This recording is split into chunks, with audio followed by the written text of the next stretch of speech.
suis très peu optimiste sur la longévité de ce nouvel gouvernement. Ma ligne, elle a toujours été très claire.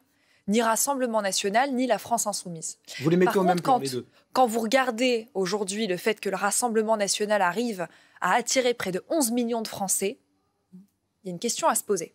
Moi, si vous voulez, je combats le Rassemblement national sur le terrain des idées.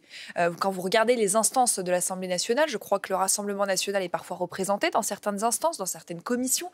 Et ça, c'est important, il le faut. Maintenant, là où on a échoué, et je pense qu'il faut aussi le reconnaître, c'est que nous n'avons pas su répondre suffisamment aux attentes de ces 11 millions de Français si on parle du Rassemblement national.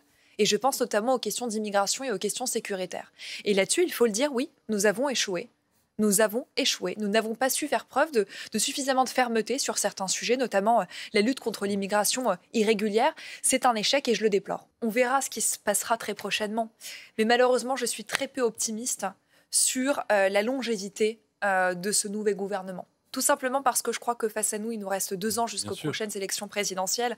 Nous n'avons pas affaire à une classe politique qui veut avancer dans l'intérêt des Français. Mais je le vois. Il y a aussi ce fameux gouvernement technique dont tout le monde parle.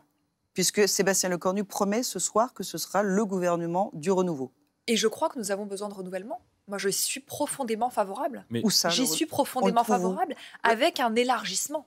Avec un élargissement des figures.